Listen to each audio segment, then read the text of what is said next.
Hey guys, welcome back to Ravenclaw Reads. I'm Courtney and today you're joining me for my July wrap-up. July was a great reading month for me.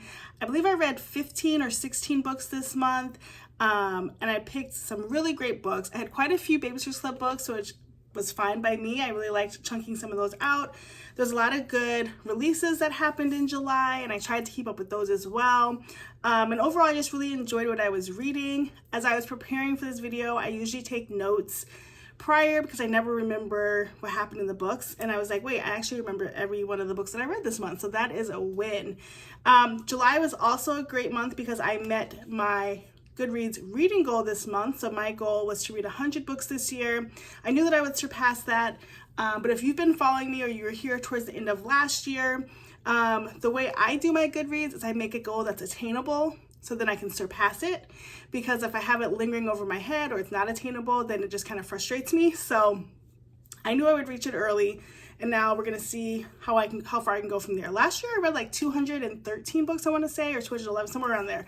I don't think I'm gonna get that many this year, but purposefully I wanted to slow down my reading a bit and pick books that I really wanted to read. So I am free now with reading because my goal has been met, so that's great.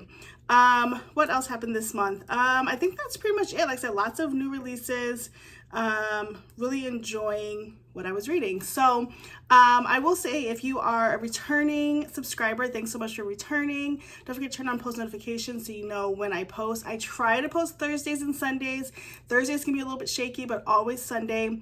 And if you are new and you like my content, please feel free to subscribe. We're so close to 1,000 subscribers, so we'd love to hit that milestone. So if you think this is a channel you like, feel free to subscribe. If you want to support even further, you become a member of the channel. There's options down below in the description of what type of memberships there are. And if you think a friend of yours would like this channel, feel free to share as well. So let's get started with what I read this month. Okay, for all my fellow booktubers, sometimes the hardest part about the wrap-ups is gathering the pictures and putting them right here. So what I did was, for the books that I have physically, I'm gonna hold them up for you, and the books that I don't have physically or read on my Kindle, I will put the picture up here. So the first book I read this month was A Novel Story by Ashley Poston. This book came out in June. It had a lot of hype with it. Ashley Poston also wrote The Dead Romantics and The 7-Year Slip. I have The Dead Romantics. I haven't read it yet. It's on my Kindle. And I read The 7-Year Slip and I didn't enjoy it. But I'm a sucker for New Release Tuesday, so I got the book. So this book follows Elsie, and who's the guy? And also, if you know, I never know the names, so I'm looking at the back covers. Anyway, Elsie is our main character, and she has been part of a book club for years. And as the book club has evolved, people have changed, priorities have changed, but she's still very much invested in the book club, in a series that the book club reads. And so as she's driving one day, her car breaks down out of the blue, and she ends up in Lorton, which is the place inside of her book. So as she's going around the town trying to get her car fixed, she realizes like she's literally in the middle of the book. Now the author of the book series that she's liked and that she's in has passed away and did not finish sort of the series. And so she feels like it's her mission to finish up the series and make everything right. But anytime you interrupt time and space, right, whatever you do can create a negative outcome or change the outcome of things. So she's trying to interact in this world without necessarily changing the outcome. The only issue is there's one person, one man in the town that she has not met within the books. So he's sort of her guide / love interest, and we go from there. I gave this book, I want to say, I'm pulling it up, I gave this book 2 stars. So it's clear that I'm not an Ashley Poston fan. Here's my issue. I think Ashley Poston's writing, so they put it in the genre of magical realism, and I see that. It is magical realism, but like it doesn't make sense to me the way her timelines cross over. Now, somebody else who does timeline crossing over is Rebecca Searle, and I think she does it really well, where you are clear which timeline you're in, you know when you're going back and forth, and you know how they interact with each other. Ashley Poston sometimes, in my opinion, does not clearly weave the timelines together. It's kind of like one moment you're in the magical realism state, next moment you are in the past or living a reality. Same thing happened with 7 Year Slip. I just felt like some days she was in the present life and some days she was not, and like there's no clear explanation for me. So this was not my favorite. 2 stars for a novel story. The next book I picked up in July was one of the first drops of July, and that was Reckless by Lauren Roberts. This is the second full book in the Powerless trilogy. I did read Powerful in April, I want to say, which is like the little novella. But Reckless was on everybody's like ready to read list. So I did pick this up on release day. I do have the Barnes & Noble edition. So excited to read this. So this book, I'm going to try to give a summary without giving it away because it is a series. So if you haven't read the first one, I don't want to lead you down knowing paths or spoiler paths. Okay, in this book, we're following Peyton and Kai. We met them in the first book. And in this book, based on what happened in the first book, Peyton is sort of on the run. Not sort of, she is on the run. So Kai is the enforcer. His brother is now the king, and he is, his mission is basically to catch Peyton. We know there's some feelings there and emotions there, so you can only imagine the angst throughout this book. But this book really follows Peyton and Kai's journey from like a cat and mouse game to a coming of age sort of journey all in one space. So I'm trying to like be very cautious with my words. Like I said, I don't want to spoil it for anybody, but I did give this 5 stars. I just really like Lauren Roberts' writing for fantasy. I do enjoy fantasy, but I don't enjoy like super high fantasy where like the words just are like floating for me. They don't make any sense. The world building, the conversation, the tension, the angst all make sense in common language in Lauren Roberts' books, and I really, really like that. This book also is not that long. It is it's under 400 pages. So what are we looking at? 380 or 370 something, which is also great because you feel like you're accomplishing something. So really great book. If you are in the series, I say get to it, get on it. I really, really liked it. And yeah, I can't wait for the 3rd book. The next book I read was Firefly Lane by Kristen Hanna. I gave this book 5 stars. Let me just say that right off the bat. Loved this book. So I've never read a Kristen Hanna book before, but I'd seen it on, I want to say Sarah Caroli's channel, and I was like, this sounds kind of good. Everybody's talking about it, but it's kind of a chunky book. So I was like, you know, I don't want it to slump me if it's not good, but have no fear. It was phenomenal, and I can't wait to read my next Kristen Hanna book. So on Firefly, we're following, let me remember the names, Kate and Tully. Okay, Kate is like your all-American girl, sort of perfect life, perfect family, but she's very nerdy. It's not very popular. And then we have Tully, who moves to Kate's block, and she's very popular, but she has a really rough home life. And so we follow Kate and Tully becoming friends based on something that happens. I don't want to spoil that.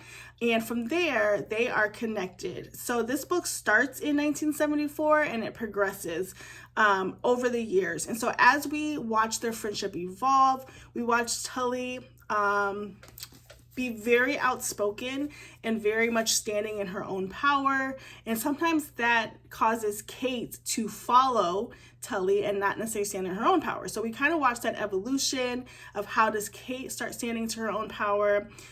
We watch relationships, jobs, ups and downs throughout the years. And the ending of this book tore through my soul.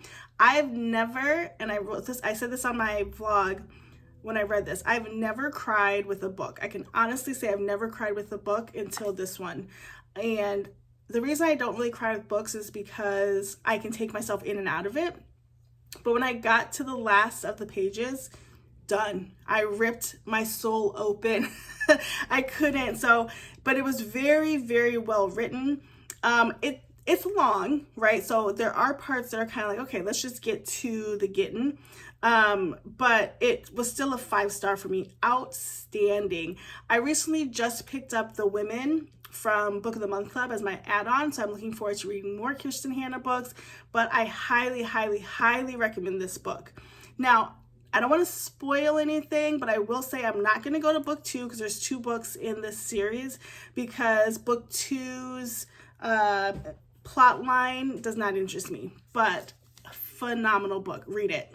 Okay, after Firefly Lane, I needed a breather, so I read Dawn and the Big Sleepover. This is Babysitters Club number 44. If you're new here, I am rereading the Babysitters Club books from the beginning. I started last year around this time, and so I'm excited to be going through them and be on 44. So I ended up giving this book 4 stars, but this book basically follows Dawn from her perspective, and the kids in Stony Brook Elementary have pen pals at a school in New Mexico, and the school in New Mexico suffers a fire, and so the kids in Stony Brook decide to have a fundraiser, and the incentive for participating in the fundraiser is that there gets to be this big sleepover at the high school, or at the middle school at the end. And then all this, of course, babysitters will babysit them. Dawn, I'm just reading the synopsis. Dawn definitely gives savior in this context of the book, but I enjoyed it overall. I think that for the times, I think this was written in 1991, for the times, Anna Martin was trying to maybe bring awareness to different types of scenarios, different type of places people live. And so that was really interesting, but it was a great book. I loved it. I had a good time. After that, I read another new release. This is The Game Changer by Lana Ferguson. She wrote The Nanny, and she also wrote Fake Mate, which I read both of those. I did not enjoy Fake Mate, but I really liked The Nanny, and I really liked this one. So this book is sort of a hockey romance. I ended up giving this book 4 stars. When we start the book, we are meeting our main character, Delilah. She is like a public TV food star. And she bakes, but she's not doing so well. She has like a little local channel show that she runs. And then we meet Ian, who is being traded as a hockey player. He's leaving from Canada to the States, back to his hometown. And it's a team that his dad, I want to say, runs. And he is also, so he's kind of in a mess with his PR. She's kind of a mess because she's not getting the ratings. And so they decide to do a segment on the show where they bring a hockey player to bake, right? Sort of like make it fun and light and like see some chemistry. Well, they decide to pick Ian. And lo and behold, Delilah knows Ian because Ian is her brother's best friend, which you gotta love that trope. So as they start working together, they decide to fake date, and you can see where this is going, but it was really cute. So this is 4 stars for me. I really liked the book. Let me see, did I write a review for this? I did not. Sometimes I just write the date that I finished it. But I really liked this book. I like Lana Ferguson's writing. I thought the couple and the sort of banter back and forth was really cute. I also liked Ian as a main character. And yeah, I just really enjoyed it. It's a nice, fun, light novel. There's a little bit of drama between Ian and his dad, but it's nothing major. But it's your typical romance, very cute, very fun, highly recommend. All right, the next book I read was Seas and Greetings. I'll have it here. This is by Julie Murphy and Sierra Simone. They are, it's a Christmas Notch is their series, and they do novellas in between the series. So another one of these books will come out like October or November, but this is just the novella. And so the last novella was Male Male, and this one is Female Female. I ended up giving this 2 stars because it just did not hit for me. So in this book, we are following Krista, who's a bodyguard, and she is about ready to quit and retire, and she does a job for ex B-list star named Addison, who's now like a lifestyle influencer, and she opens up a store. She needs some protection. And here's where it went wrong for me, is that they went from like 0 to 100, which I guess being a novella, you kind of have to, but to me, it just wasn't done in the appropriate way. It was like they hated each other till they bumped into each other and kissed. And then from then on, it was on and popping, like they were a couple. And I just didn't find that believable at all. Like, how do you accidentally kiss and now you're fully in a relationship? Didn't make sense to me. Didn't land for me. I like the writing. I like the full-length books way better than novellas, because I feel like there's more character development and there's just a little bit more going on in the novellas. I mean, they are spicy writers, so it's going to be very graphic, very adult, but in the novellas, that's all there is, and there's no, like, the plot is really, really loose, so I don't love that. I'll keep reading these, though, because I'm in the series now, but 2 stars for this one. If you skipped it, you'd be all right. Okay, next I read 2 baby clubs back to back. So I read Christy and the Baby Parade. I gave this 3 stars. This one was just okay. You guys know I don't love Christy, but this is about, I guess one of the charges has a baby, and I think Christy's more so taking on that job, and they start the idea of creating a baby parade where like all of the babies will dress up in different costumes and then they'll parade them around. It just was, we didn't need this book, so I gave it a 3. It wasn't my favorite. I listen to my favorite podcast I talk about all the time, Stuck in Stony Brook, and they were talking about like the origin of baby parades, and if there really are, and there were baby parades in the 20s, and so maybe inspiration from that, but it was not my favorite. Then I went straight into book number 46, Marianne Mrs. Logan, and I gave this 4 stars. About 4 books ago, Logan and Marianne broke up because Logan was being way too controlling. In this book, he kind of like gets his life together and realizes that he's missing a good thing. Marianne's been down and they decide to get back together. Spoiler. So there was that. All right, next up I read Summer Fridays by Suzanne Rindell. I've never read any of her books, but I had seen this at my Barnes a few times, sort of on the summer book table, and decided I would pick it up. So the premise of this book, they say on Goodreads it's like the You've Got Mail for a new generation, but this book has Sawyer and Nick. Sawyer and Nick are dating people that work together. Their partners seem to be hanging out a lot, and both Sawyer and Nick are convinced that their partners are having an affair with each other. And so they all live in New York, and I guess in New York there's something called Summer Fridays, which I'm 100% here for.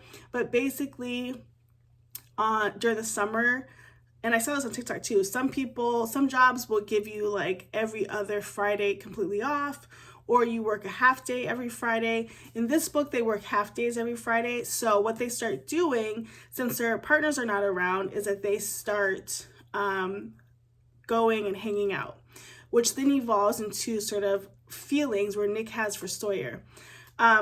This book was good. It's long for really no reason. It could have been shorter, but what took me out of the 5-star range is that Sawyer and Nick are concerned that their partners are cheating on them, so then they proceed to cheat with each other, which threw me off. And then within the book, as things progress, Nick gets very serious about Sawyer, like almost instantaneously, and is super upset that she's dating her boyfriend that he knew about. So like, to me, that none of that computed, because if they're cheating, like, we should keep it light because we already know like that we have people. I don't know. The whole thing was kind of messy, and then we never kind of got a conclusion with the partners in the sense like, were they actually cheating? It didn't seem to me like they were, and maybe I missed that part because it got long, but that's the only reason that took me out of the 5-star. But it was really well written.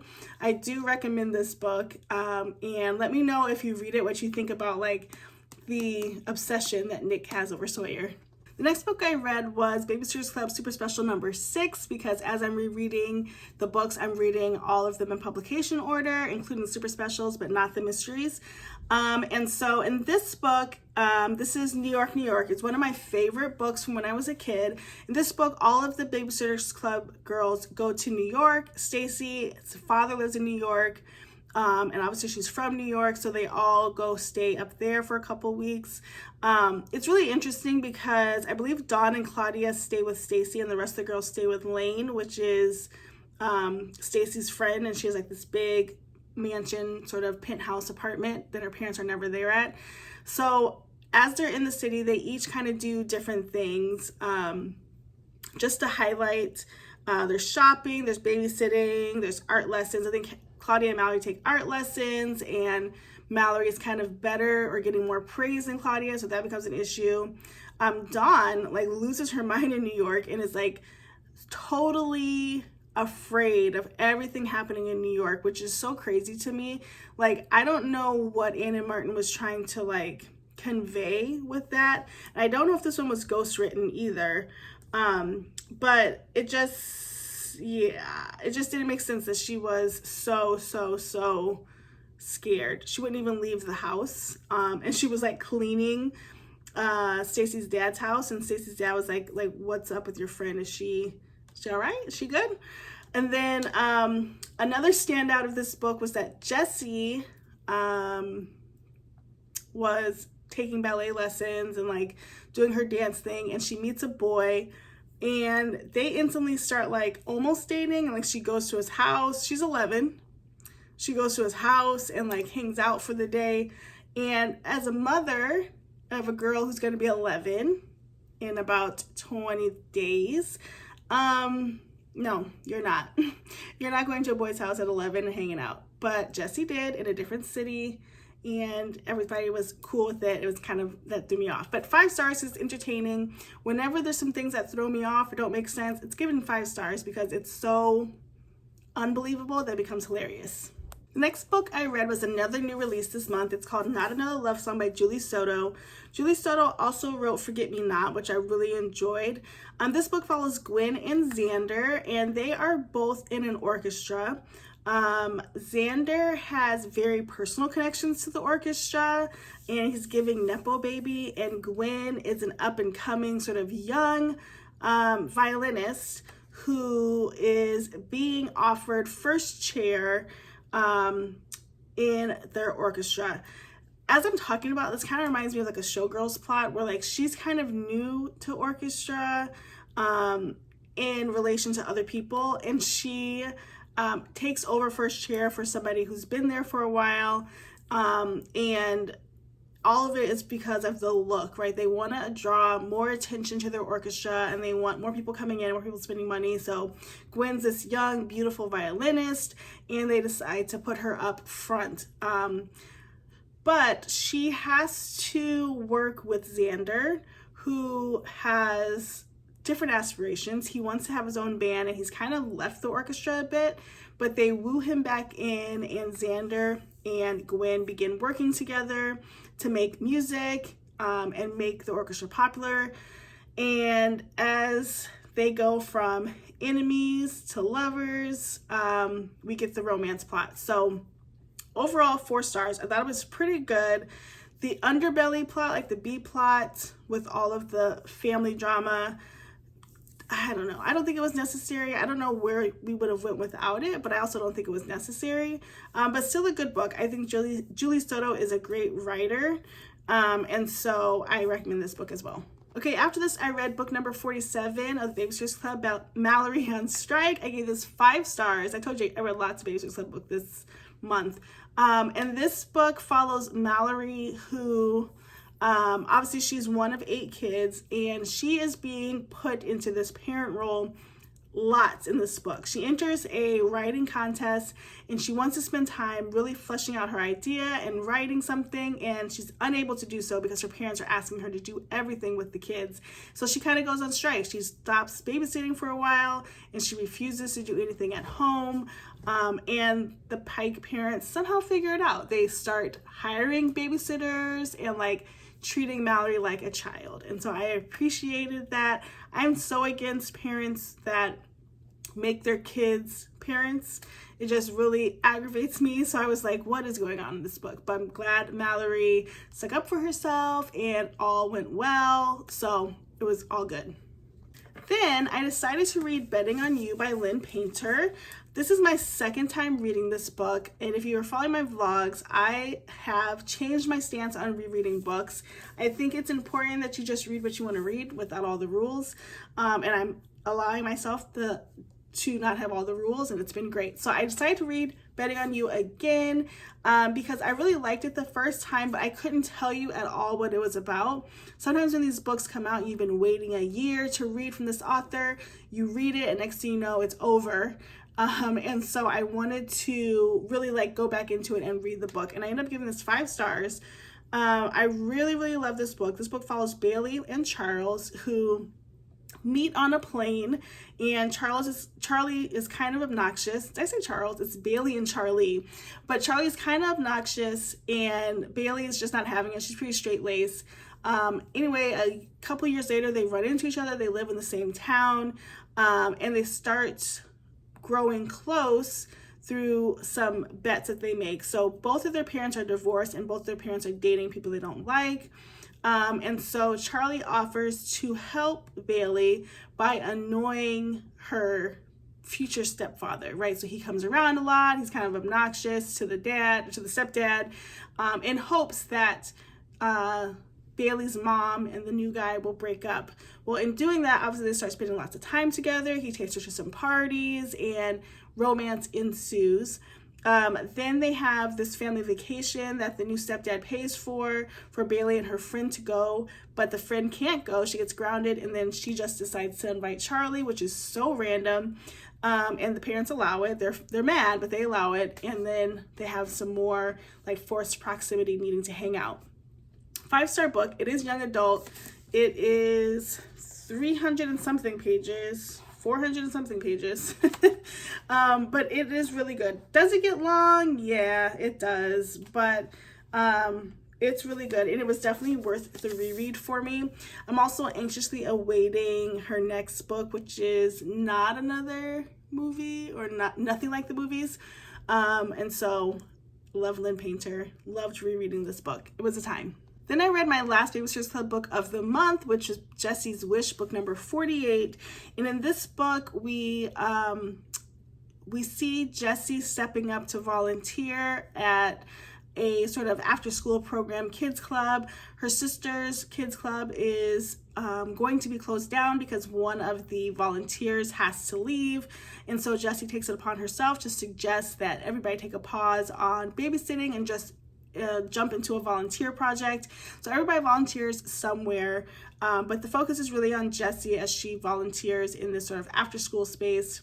And as a helper, she meets Danielle, and Danielle is a 9-year-old who has cancer. She has been gone and in the hospital for a while. She comes back, and they sort of support sort of a knockoff Make-A-Wish within the book, and her wish is to go to Disney World, and so they try to make that happen. I gave it 4 stars. I thought it was pretty good. I loved Jessie had a different type of role than what she's had in the other books, and I see her character just evolving more and more as we get through the books. All right, the last book that I read in July was The Fiancé Dilemma by Elena Armas. She wrote The Long Game, she wrote The Spanish Love Deception, and this book is in the same universe as The Long Game. This video follows Josie and Matthew. Josie and the main girl in The Long Game are sisters, and this book kind of starts the same way. The parent, or the dad of Josie, is sort of high profile, and she has had quite a few engagements, and it's starting to like sort of mar his image. And so she is being approached by his PR team saying like, look, you need to lock down a spouse. We're going to find somebody for you. And at that exact moment, we find Matthew, who is on her street helping a nice citizen, and she says, nope, I'm all good. That's my fiance right there. And next you know, they're fake dating. And so they really take this all the way on, even telling her sister and her sister's husband about them being engaged. Obviously it is like friends to lovers because they knew each other, they were friendly, they were in group chats together, but they were not obviously dating, and then it begins to escalate into dating at that point. And it is definitely a contemporary romance, so you can see how it will end. But yeah, I gave it 4 stars. The only book I didn't like, I guess, of Elena Armas is the Spanish Love Deception, and I might have to reread it, but I just did not enjoy that. I couldn't get past like page 4 or 5. Twice I tried it, but I might go back now that I've seen the other books. But I really like the way that she writes this book, and she wrote The Long Game. And so I'm looking forward to another book from Elena Armas because they are enjoyable. So that is all that I read in July. It was quite a bit, very enjoyable. And I hope that you see something on here that you might like to read, or if you read one of these books, let me know what you think. As always, thank you so much for watching. Please like, comment, and subscribe, and we'll see you in the next one. Bye, guys.